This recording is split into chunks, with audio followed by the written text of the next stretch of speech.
Hello, welcome to the Integrated Care Podcast from the Collaborative Family Healthcare Association. So excited to be back in your earbuds this month with our full team plus a special guest.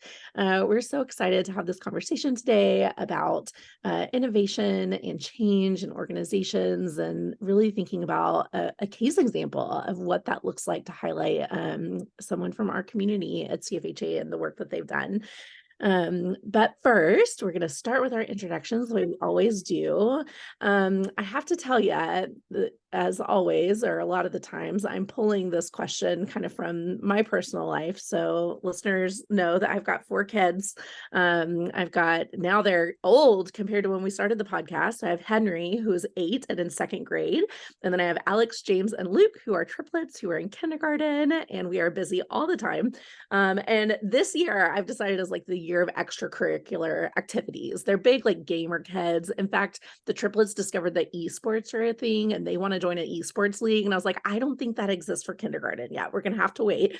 But so we're trying other extracurriculars. So I put them in something called Kid Strong, which turns out is a little bit like children's CrossFit, but they're loving it. And then Henry has gotten to start Lego League, which is just lighting up his whole world. But it's had me thinking about my own childhood and extracurriculars that we did. And I was a band nerd, probably surprising no one, and did like academic team and just nerdy things. But I'm curious to hear from our team and what kinds of things that you were involved in. It's always fun to hear about that. So as we're going around, would love for you to share your favorite extracurricular as you introduce yourself. So moving around the circle from my perspective, first we have Bridget Beachy. My name is Bridget, and I'm a licensed psychologist by trade and work as a BHC and BHC director in the state of Washington. Yeah, that's interesting about the extracurriculars. I don't think it'd be a surprise to anybody either on my end. It was all the sports. So, I started playing, I guess it was called mush ball. So it's different than t-ball. So it's like a baseball, but it's just a little bit softer than like a hard ball, and they do pitch it to you still like underhanded. So like there was no t-ball, and I was super small kid, super lean, we'll use that term. I don't know if when did I break 100 pounds? I don't know, maybe sophomore year in high school. And so I get up there and my dad tells this story how like it was like the first practice of mush ball. And I'd been playing backyard everything with my brother and cousin for, at that point, for probably a couple of years. And so I get up there with the bat, and I guess he pitches it to me like really, really, really soft. And I guess I hit it and hit him right in a sensitive area. And he was like, the coach was over there like dying because he just couldn't believe that, like, he's over there pitching and really soft to me, and I'm over there and then I crash. So that's one of my favorite, one of my dad's favorite stories he likes to tell about me. And at that point I would have been 6 years old. So yeah, a lot of sports. And I also did love to read, and I like competition. So we'd have all those, like how many books you could read. And I remember I just like, it didn't matter. I'd read like 3 books in a day for hours. So it's kind of an interesting mix between like reading and then sports. Bridget was like, forget this mush ball. It doesn't surprise me a bit. Next, we have Neftali Serrano. Good to be here, everyone. My name is Neftali Serrano, or Neftali Serrano, whichever way you're able to say it. I'm the CEO here at the Collaborative Family Healthcare Association, and passionate about all things integrated care. So happy to be here. Happy to see all your bright, smiley faces. All right. So my childhood. So remember, I'm a kid of immigrant parents. So there were no extracurriculars, is the reality. It was like there was play. So what I'll tell you about is one of the things that I most look forward to when I would go to school, public school in New York City. Now, it's not PC. And I don't know if this game is even still around today. If it is, it shouldn't be called this because it's not a nice thing. But is the game we played a game before and after school called Suicide. And what it was it's this ball game. Again, we're a bunch of city kids, right? It's this ball game with a wall. You have the wall of the school outside, and basically you throw the ball against the wall, and if someone catches the ball on the fly, then they get to peg you with the ball. So and if they peg you with the ball, then this just sounds horrible when I'm like describing it, but then you have to stand up against the wall and you have to pick a position and stay still. You cannot move. And the person who pegged you gets a chance to, from a distance, peg you once again without you moving. So the point of the game was, obviously the way you avoid that is actually you have to run to the wall to tag it if you don't want to get pegged and put into the suicide position. So that was the game. It was like intense. Like, we were, I would be sweating out there. Like, I don't want to get pegged. I don't want, but that was growing up in the 80s as a kid in New York City, I guess. That was actually would have made me cry. I wouldn't have been able to do it. I'm impressed. Well, I went straight to the Neftali. This sounds like hazing of some sort. I don't know what y'all's out there doing, but this does not sound right. Like a dodgeball with an edge. High stakes. It's a perfect like Gen X descriptor game. It was like no tact, totally not PC and dangerous. I'm not sure why there were no school officials around telling you we couldn't do that. Because it was the 80s. It was literally the school wall. Like it was outside in the school courtyard. So, oh my goodness. I'm positive that game probably still exists with a different name, hopefully these days, but there's nothing new in the world. Next, we have Jen Thomas. Hi guys, I'm Jen Thomas, family medicine provider in Morris, Illinois. I do a little addiction medicine and integrated behavioral health in my neck of the woods in Illinois. So I was trying to think of a good hobby extracurricular I did. It sounds kind of bougie, but we took horseback riding lessons. We weren't that family. We weren't like, privileges. Was like Western, like cowgirl type stuff. But it was a good hobby. It was a good extracurricular. Like you got experience, like grooming the horses. We did some jumping and competition stuff like that. But it kept you grounded because part of the job was to muck the stalls. So you got a real good sense of, physical labor and appreciation and stuff. So yeah, it was fun. I think that was a good character building thing that I got to do when I was maybe like 3rd, 4th grade. So good times. Thank you, Jen. I'm thinking that cleaning out the horse stalls may also have made me cry. I don't know what to talk about my personal childhood, hey, but you gotta, that's grit. Yeah, absolutely. And then we have Monica Harrison. Hello, everybody. I'm Monica Harrison, a licensed clinical social worker, integrated care clinician, training and practice coach for the AIM Center. So, military brat, you move around so often. So there's so many things. I've already told you guys before, probably 4th grade was the first time of anything really outside of just your normal go home type situation. And that was clogging, which you all know about. We won't go there. But otherwise, about 5th grade, going into middle school, I really got into volleyball, softball, and cheerleading. And yes, cheerleading is a sport. So I kind of did all of those, and those were my things all the way up until high school. And then I guess I decided I was too cool for school, I guess, and ditched all of those, and then was like in the pep squad with the band and all the other things that maybe I thought was a little bit cooler. I love it. I guess no surprise at all that we were all like busy people, had a lot of things to do. I'm gonna do just add my introduction real quick. So, because I think when I introduce our guests, we're going to pretty much launch straight into our conversation. So like I said at the top, I'm Grace Pratt. Or I don't know if I said that. I'm Grace Pratt, production editor of the podcast, and I am the behavioral medicine faculty at Integra's Great Plains Family Medicine Residency Program in Oklahoma City, Oklahoma. And like I said, I did all the nerdy things, read all the books, did bands, took piano lessons for a while, but for sure I was an inside kid. But it's been great to hear these things from your background, and I'm excited to introduce our guest today. So we are joined by Beth Zeidler Schreiter. Beth is the director or chief behavioral health officer at Access Community Health Centers, and we are going to be really featuring Beth's program and the work they've done at her organization. But Beth, would you start by introducing yourself?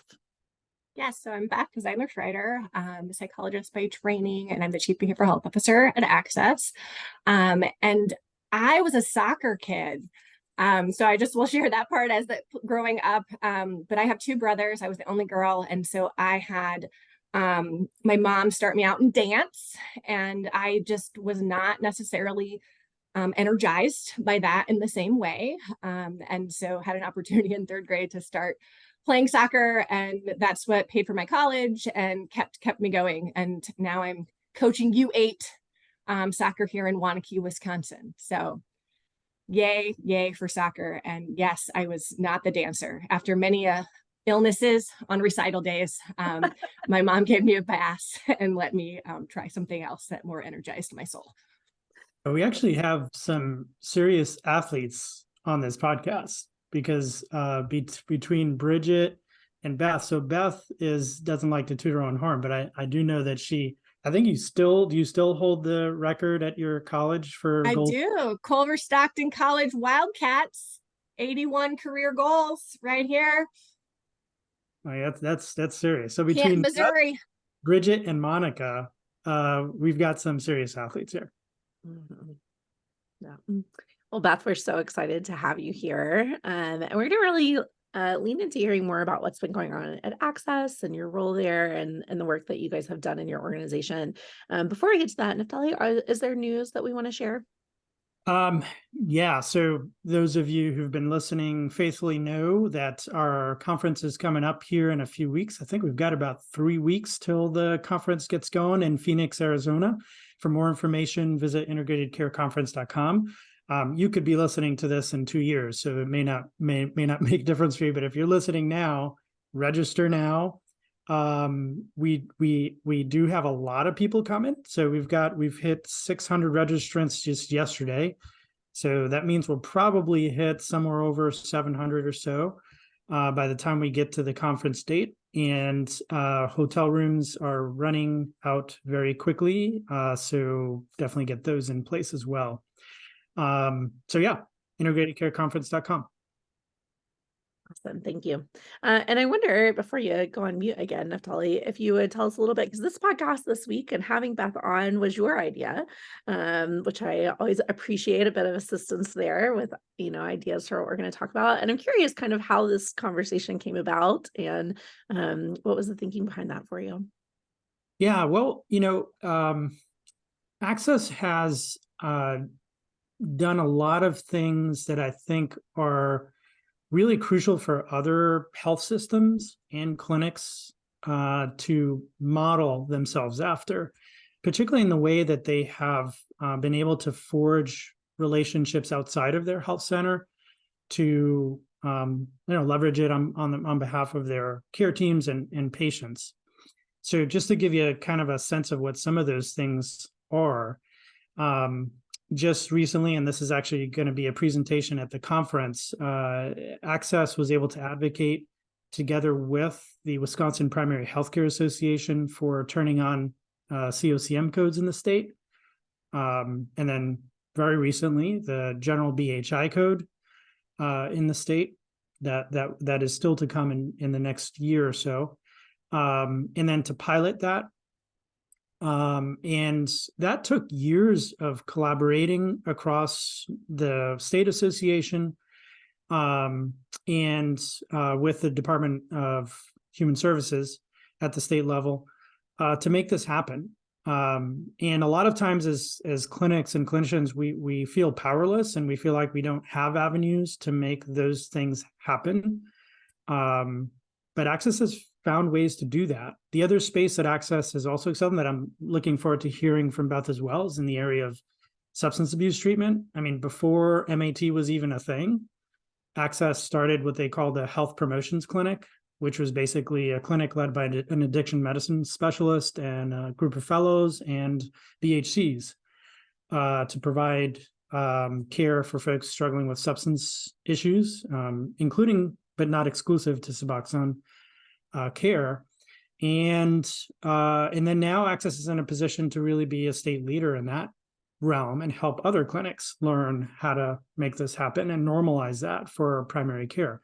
So there's a lot of those sorts of things that sometimes as clinicians or clinics we think is outside of our scope that Access has been able to do. And to her credit, Beth in particular, her sort of networking skills and stick-to-itiveness is a big part of that. So Beth, I wonder if you could sort of start by telling us a little bit about, like, what is it that gives you the confidence that you can, like, talk to people outside of the clinic and, like, ask for stuff? Because I think that's one of your gifts. Like, you seem to, like, have this ability to, like, in a very persistent and yet friendly way, ask for what you need.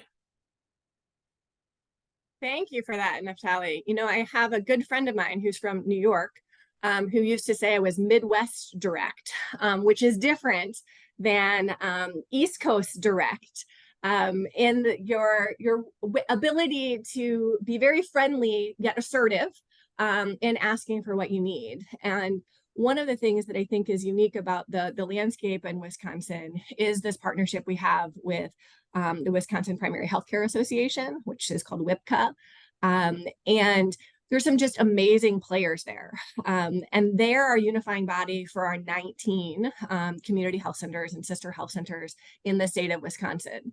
And so instead of me, right, just as a clinician of one approaching Wisconsin DHS or other things, asking for things, it's more about collective impact in pooling our wants and needs in one cohesive way that is difficult to argue with, right? When we're talking about whole person health and that mental health is health, those are bipartisan discussion points, right? And that we want to support the wellness of Wisconsinites. And so I was able to work with the Wisconsin Collaborative for Healthcare Quality, WIPCA, the Wisconsin Psychiatric Association, to meet and to talk with Wisconsin DHS about what is important about collaborative care, right? And how can those codes be helpful?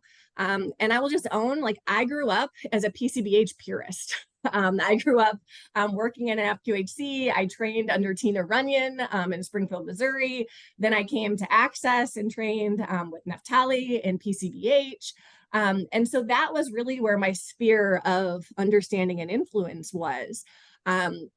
But I was able to see all these benefits of collaborative care. And particularly when I think about some of our sister health centers, the benefit of that general BHI code and the care management piece. And so really taking a whole person health view and talking with DHS around why these codes are important.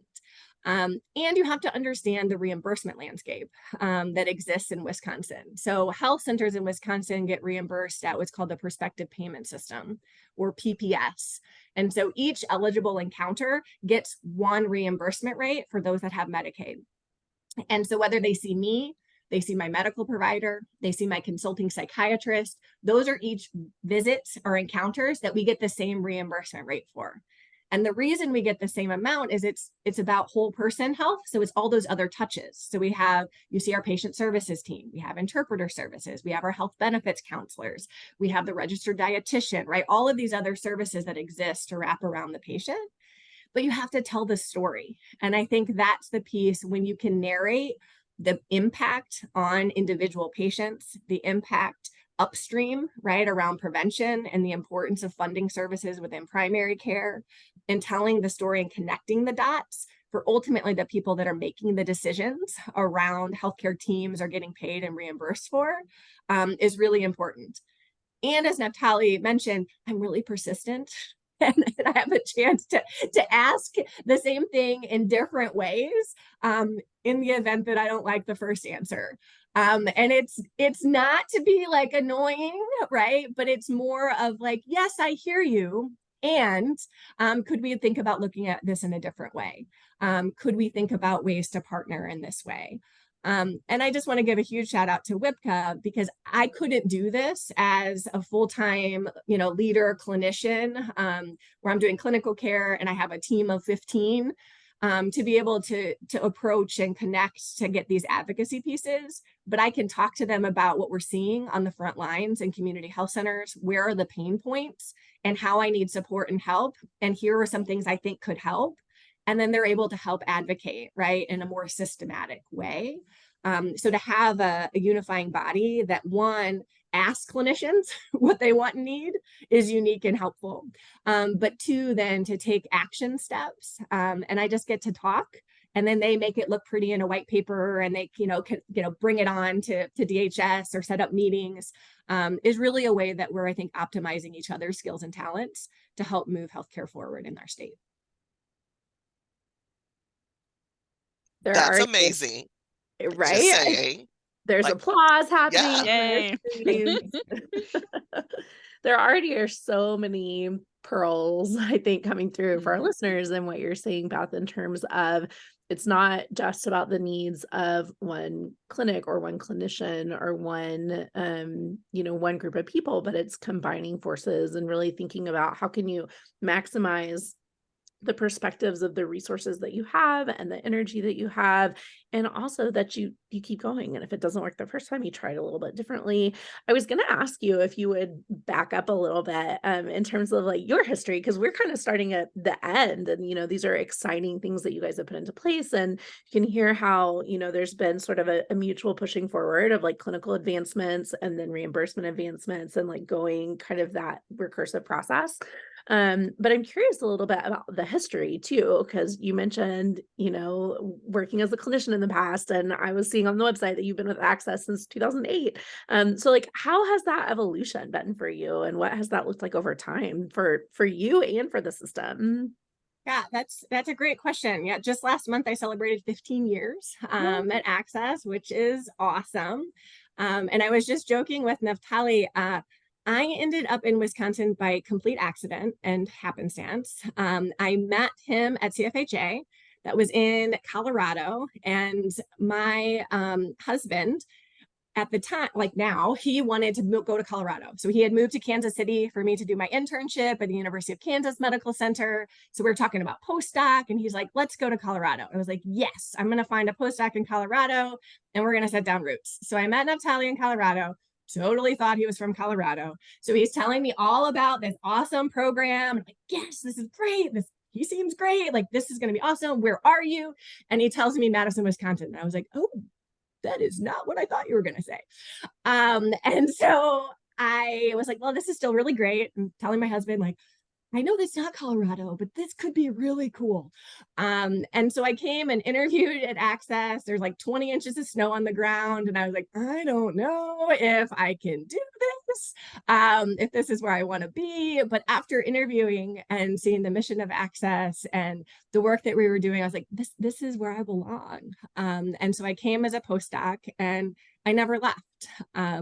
It is an amazing organization where our mission is around improving health and improving lives. And it is my greatest professional privilege to be able to live my values every day at an organization where I feel like I'm making a difference. And I have awesome people that I work with. So I had a chance to work with Naftali for 8 years. He was so foundational in my development as an integrated care professional.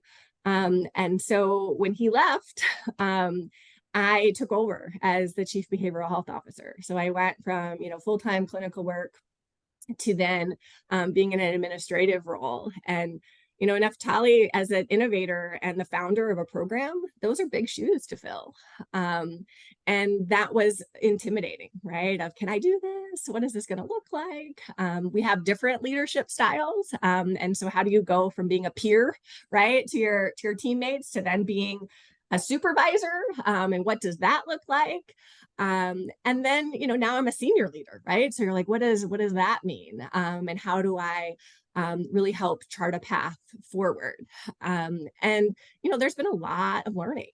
And I've had to be very intentional around my own self-care, extending myself the same grace, right, that I extend to others, because leadership is hard.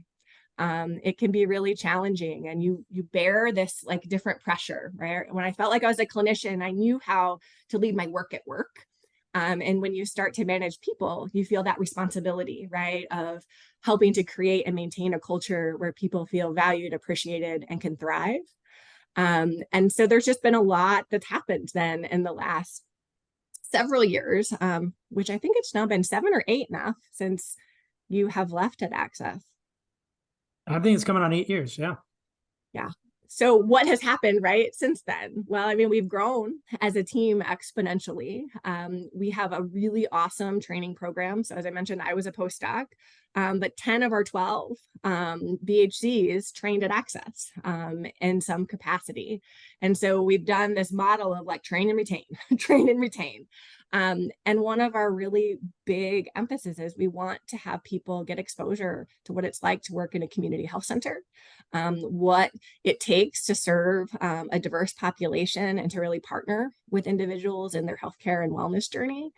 And then, support a workforce that can go out. And if it's not at Access, that you can go anywhere and develop an integrated care program and feel ready to do so.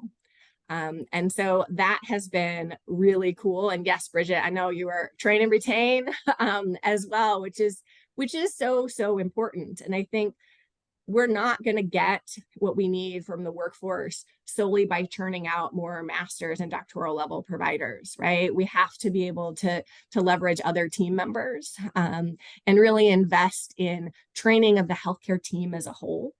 And I think Access has been an amazing place where, because of our really robust integrated care program, that we're tapping BHC team members to help with organizational and systems change.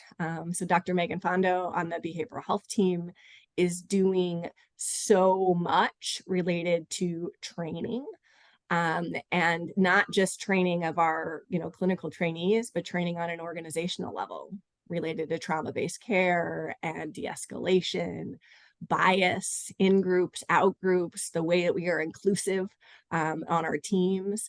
And so really making it a path forward. And I'm probably an Access lifer, so I'm probably not going anywhere because I really do feel so strongly about our mission, and we're doing a lot of really cool things. I feel like you need to put that Access lifer on a shirt. Put it on a shirt and wear it to the conference. All right, I'll see what I can do, Monica. I tell you what, like listening to you, and this I feel like is also a primer for the conference, because it's one of the things that I really enjoy about the conference is to be around other like-minded individuals. It's just something that just fires me up a little bit. So like listening to you talk, I'm like, oh my gosh, I got questions down workforce for her. I got questions down leadership for her. I have questions down advocacy for her. Like where to start? Lately, advocacy has been more on the brain because of a webinar that's coming up around advocacy. So I want to go that way first. One of the things that I often, agree with everything you said about like the story and the context, because that's the piece that the decision makers typically don't have, right? The people that make all these decisions about what can or can't be done in policy. So oftentimes I've said policy is practice and practice is policy. Like you need both with this free flowing conversation. But what I often hear and get from individuals is like they're doing their work and like, where do I start? Like, where do I even just start? I know that there's an issue, especially if I'm working, in my organization. At least my organization has this issue, and it's not an organizational issue, it's more a systemic issue, but not really knowing kind of where to start. Who do I need to collaborate with? Like just some of those things that I think is sometimes a struggle for the clinician who is like head down doing the work. So just wondering how you dipped your toe and now like your whole body into the advocacy field. Yeah, great question. And one of the things that I think is important is advocacy work. I think is one of the many hats, right, that BHC wears. So you're used to advocating for our patients, right, in an individual kind of setting, right, within our organizations. This gave me an opportunity for advocacy, right, on a bigger scale. And that's the part where I think about like, okay, this doesn't just affect access, right? This is impacting how the system works and potentially ways that we're not getting reimbursed for work that would allow us to build our workforce, to grow more, right, to do more. And we know there's a ton of unmet need. And so, one of the things is networking, right? Like it's about connecting with other people, doing this work, finding out what interests them. And then, we've had a time where we've met at CFHA even where other people in Wisconsin that like I'm in the same state, but I saw them, right, at CFHA because it was a unifying place, right? I was the co-chair for the Madison virtual conference, and we had, a breakout that was Wisconsin people doing integrated care. And we were able to talk about like, what are some of our shared challenges and struggles? And then we were able to kind of highlight what are some of the things that we can have consensus around and say, let's push that forward. And so there were discussions with, the Wisconsin Psychiatric Association and our Wisconsin Collaborative for Healthcare Quality and WIPCA. And so it's really about seeking out, right, like other organizations and asking like, who is your point of contact? Who could I talk to about that? And seeing what you can have some good consensus around and unifying the ask. And I think that's a really important piece because otherwise we start all asking for different things. And it dilutes the impact, right? Because I can't do them all.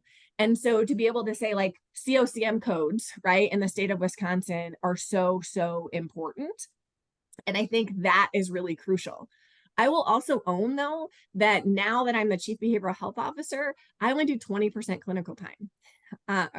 And that's a big difference, right? Where I used to do 80% clinical, 20% administrative, where I now supervise people and I do senior leadership meetings and strategy meetings and all of those other things. But I have time carved out specifically to be able to innovate, to advocate, to take forth these issues. And so I think that's a really important point as well, because otherwise when you're in the trenches and you're just doing it every day, it can feel like one more thing that you don't necessarily have the capacity for. And so when I think about how we develop leadership positions, it's about creating that little bit of extra, right? Cushion to take on things that like passion projects like this. But it's also to help innovate and move your program forward, but it has to come from somewhere. And, I'm a wife, I'm a mom, I'm a daughter, right? I'm a sister. There are many things outside of my role at Access that are important to me. And so I don't necessarily want to give up, right, that side of time to do these other things. So how do I build that into my workday to move this work forward?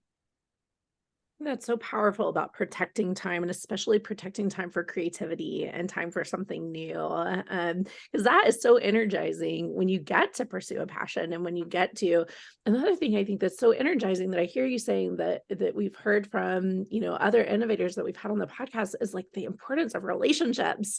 I mean, you're talking about relationships with your patients that inspire ideas and like you have retained that 20% clinical time. I feel pretty positive because of that connection to the work and connection to the people that gives you.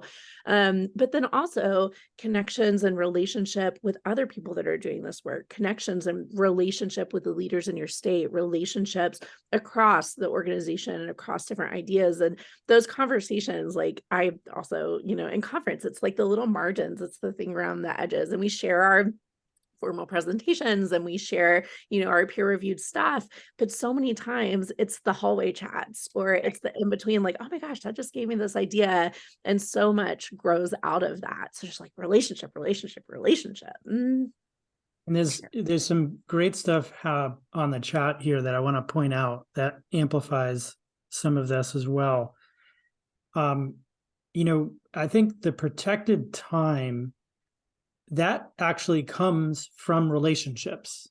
So Beth, and you can talk to this a little bit, but there's a really synergistic relationship that you have with the CMO, right, at Access, and then and the CEO at Access, both of who are MDs, right?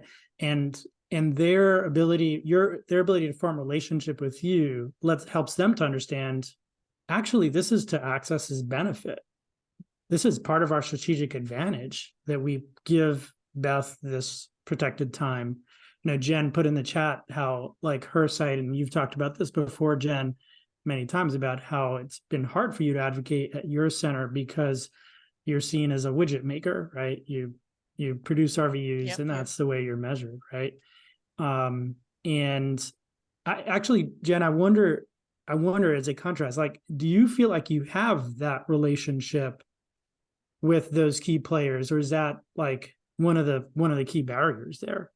Yeah, I mean, turnover is one of our big challenges. We got a new CEO a little over a year ago. We never had a CMO ever until a few months ago. So I think we're at our beginning of our developmental trajectory with forming those relationships. So I'm hopeful that will keep growing, but we're at the start, so it's literally carving out a vision of what a leadership role could be for someone who was just thought of as 100% clinical previously. And that's so foreign that there's no context. So you have to like create the context and then get them to buy into it, all the while hustling for your worth, doing the work in real time. And it's a lot. So. And the thing is that and this is going to sound very Zen-like, right? But I've always been a big believer that if you pursue the right thing, the money will follow. Pursuing short-term financial gain rarely gets you to your long-term goals. And so, what's really fascinating to me about Beth's story is that when you look at it at this point, Access investing in people like Beth, and Beth is not the only one that has protected time. Like she's talking about Megan and other folks on the team that have protected time to develop their areas, whether it's in the area of workforce, whether it's an area of advocating on state level and program development, things like that. But they invested many years where this service, if you were to look at it as an isolated service, wasn't breaking even as a service, right? That would be like my era there as the chief.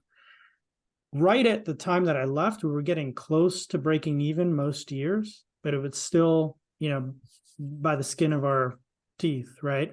Kind of a thing. We're just getting to a place where we were with grants and funding and all that. And then where Beth has taken this with the advocacy efforts is to a point where they're not just breaking even, they're profitable.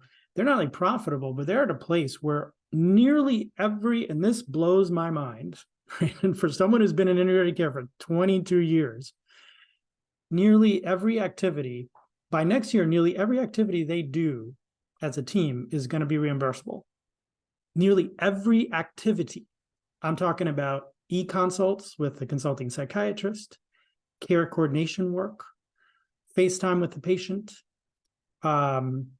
consulting time with the psychiatrist that's related to CoCM work, right? Like basically, I mean, I don't know, Beth, you can say this better than I could, but it seems to me like 95% of all the activity that you're engaged in as a team is going to be fully reimbursable. Like that blows my mind. Yes. And I think that's one of the big things that when we think about advocacy, it's been about not just showing our worth clinically, because my CEO is one of our huge referrers. He's a family practice physician. He still sees patients. Our CMO still sees patients and they refer, right? So they have the buy-in around why integrated care is important. And it's helped us navigate the pandemic. It's helped support, reduction of physician burnout, retention, all of those things. But the piece about getting paid for the work that we do, right? And ensuring that we're getting reimbursed, that we can do more is really, really important.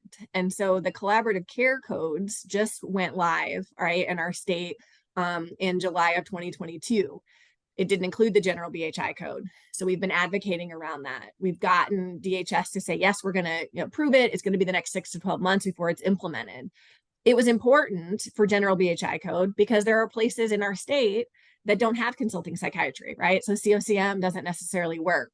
And there's other times where 20 minutes of a dose of treatment, which is what the BHI code, right, notes, is all that person needs. And so it doesn't have to be 60 minutes. but we had to really get into the weeds around how we get reimbursed, what that looks like, and then think about how do we scale it. And so it's about keeping tabs, right, on the new codes that come out. We've been doing written psychiatric consultations at Access for over a decade. We've never gotten paid for any of them until last month because those asynchronous, right, time began to be reimbursed by Medicaid. And so we developed an e-consult pathway. That's huge when you think about the fiscal investment in a psychiatrist, right? Like they're a very valuable resource, and they do tons of work to support population health, educate our providers, move care forward, but there was no way to capture that.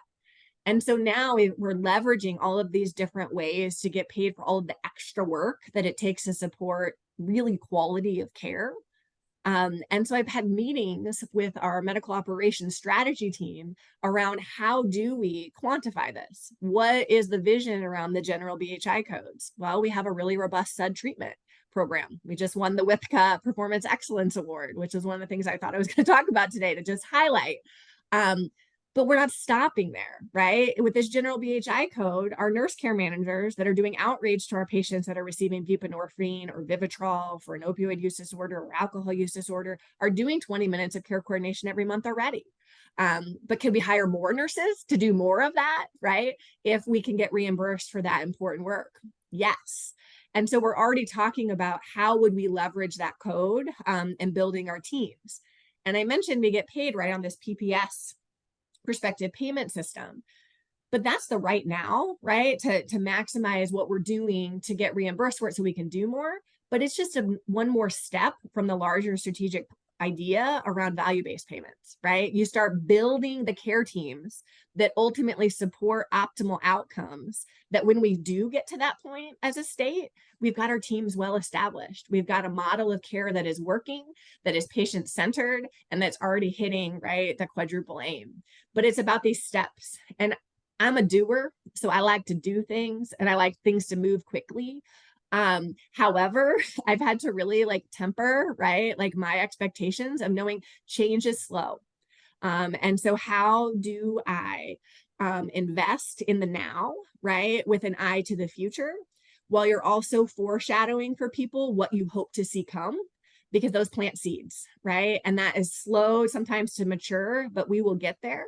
And I'm just really proud of the state of Access and the current where we're at, but there's definitely much more on the horizon.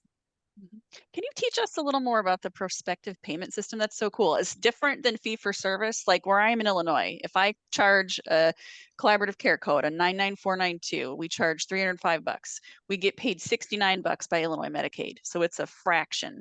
Is this a different spin on that, or is it still like a fraction? No, so we are, and this is only for Medicaid patients, right? Okay. So it has to be a patient with Medicaid. So we get reimbursed at a different rate for commercial insurance, and Access is unique because we see the uninsured, right, on a sliding fee scale. That as an FQHC, we see those with Badger Care, which is our Wisconsin Medicaid, and we see those with commercial insurance. Okay. So for those that have Badger Care or Medicaid, we get one rate. Is it competitive? It is competitive. What percentage is it like? Rate. Is it it's not by a percentage. It's like this $1 amount is what you get for each eligible encounter. So it's not like, oh, we're going to give you this amount and then give you half. It's each eligible encounter gets this amount for seeing it, but they have to be eligible encounters.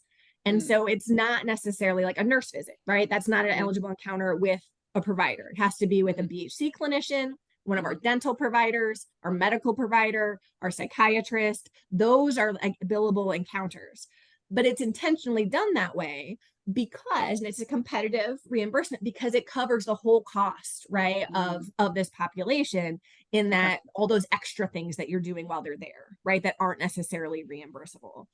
And then we have an opportunity to work with Wisconsin DHS for what we will call a change in scope. If you start doing more or offering more, you start seeing more patients. So for example, and you have to meet a certain threshold of investment. But if we continue to do more, right, related to collaborative care and add more BHCs and add more care managers, then I could talk to the state to say, here's what we've all done, and it passes that threshold. So it really is I think, a unique piece for how FQHCs, right, are reimbursed in our state that wouldn't be applicable, right, to your Sure. setting. Sure. And that's where I think it's really important to just know, what is your patient population? What is your payer mix? But ultimately, like, what's your mission? And I Yeah. think that has been so crucial. One of the other things I was talking to Naftali about that I'm so proud of is the relationship I have with our CFO. And our CFO is really collaborative in when I say, hey, we need to think about this and how this impacts people's access to behavioral health services.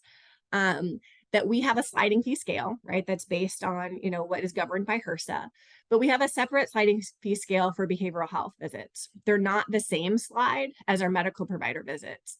And the reason we looked at that is for the warm handoff, right? So if I have a patient that has a slide and maybe it's $20 or $40 to see their medical provider, they might not have the $20 or $40 to then also see a BHC that day.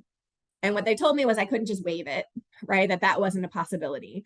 So instead, in like on the back end, you write charges off and things, but most of the time our patients that are uninsured or have significant fiscal, concerns don't want to take on, right, paying something they know they can't pay with the hope it'll get written off later. So instead, we deeply discounted it on the front end. So if you have a tier 4 discount at Access, you would have a $0 to see behavioral health. A tier 3 is $3, then $6, then $9. And the most it would be to have a handoff to see behavioral health, if you're uninsured or underinsured, would be $18. That's really important when we think about the No Surprises Act, with transparency and partnership and engagement with our patients, to say, yes, we will, there's a bill where we bill for this visit, and they say, what is it, right?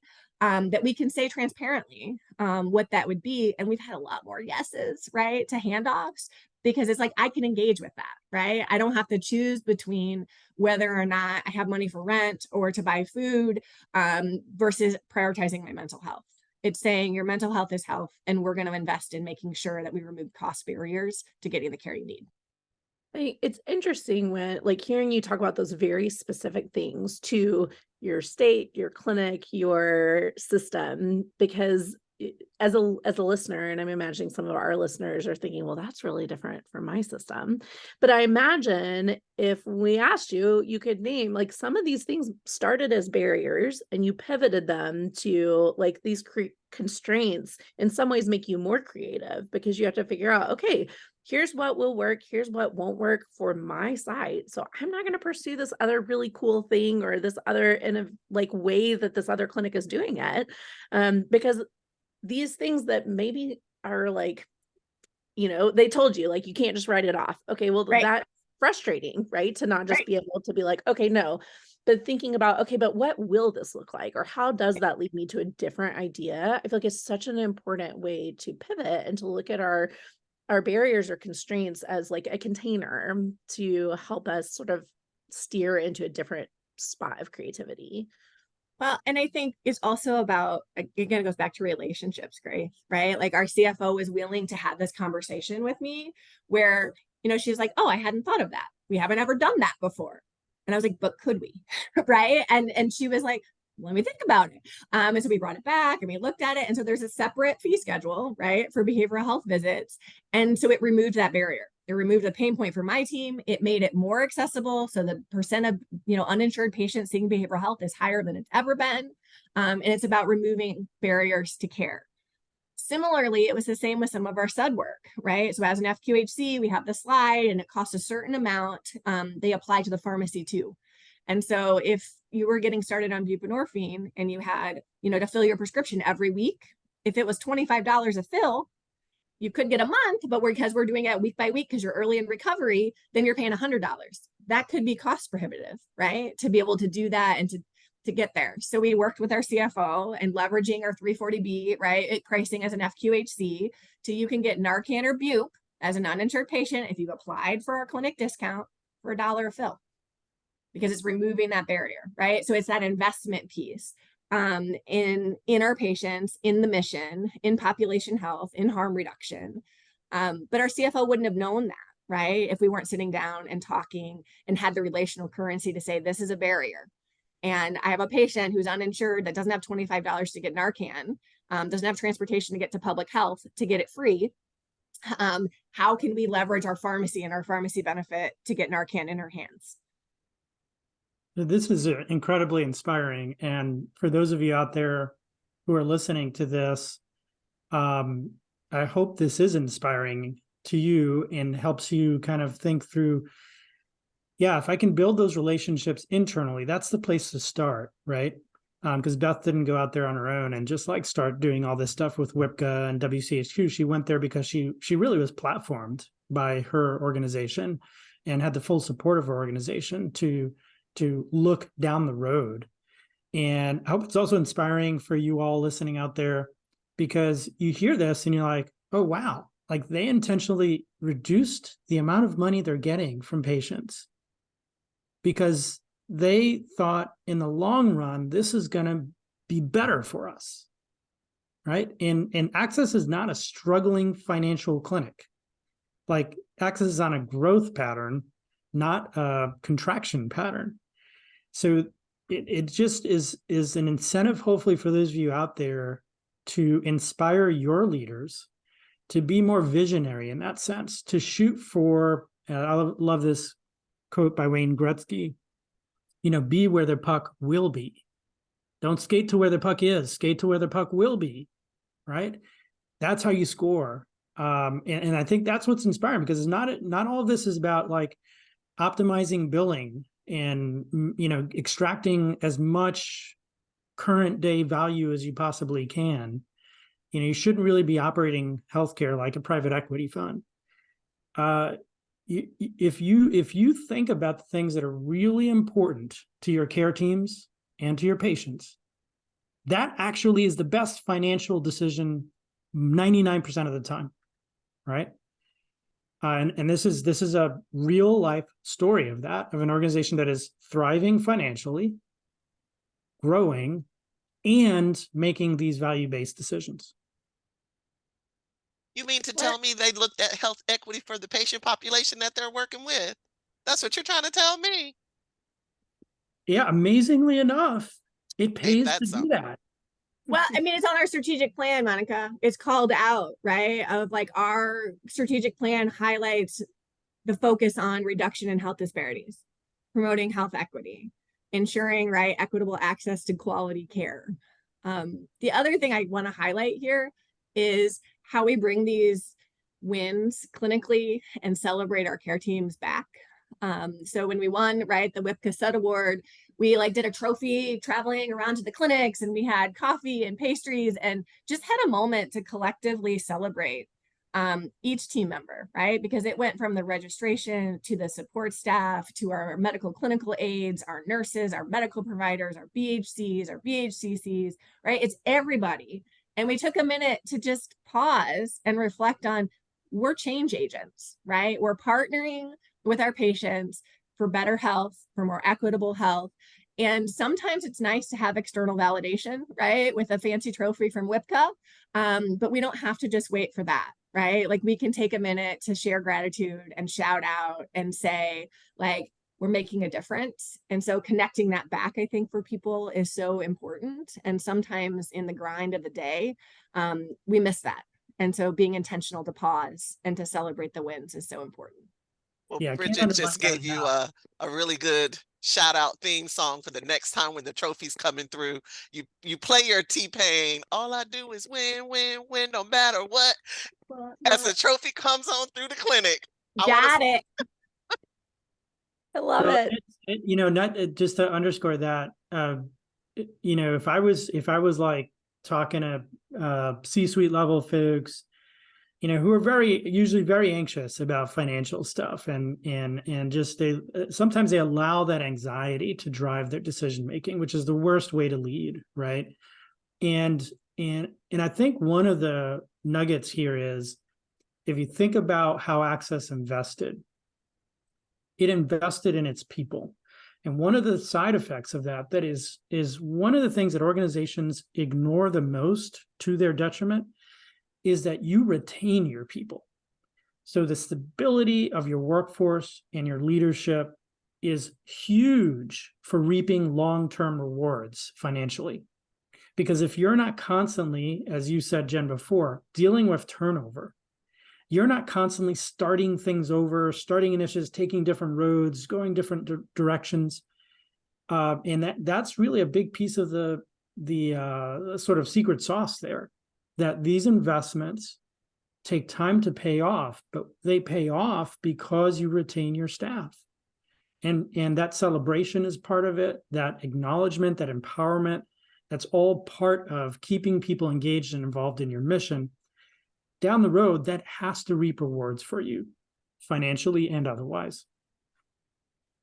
The other thing I will say that Neff, that I think is so important is it's that workforce development piece and developing intentional pathways for people for advancement. So our BHCCs, right, are now bachelor's trained, but there's opportunities to then go to our social work fellowship. And I have one now that's in a master's level program. That's the goal. We've got our postdoctoral fellowship. That's a pathway, right, to go ahead and moving into then as a licensed psychologist. We're an internship training site. We have practicum level students. And then on an organizational level, you know, BHC has been doing that since Neff started our program in 2006. But now organizationally, we have a medical assistant training program. We have a dental assistant training program. And it's that piece around how do you invest in your people? How do you give opportunities for advancement? And then how do you retain, right, really committed and talented people that are unified around a shared mission? This has been such a fantastic conversation. And I'm so thankful, Beth, that you joined us. I wonder if you have any final thoughts or any closing words that you want to share before we wrap up. I just want to thank you for the invite and the opportunity to highlight the work we're doing at Access. And I'm looking forward to seeing you all in a few weeks in Phoenix.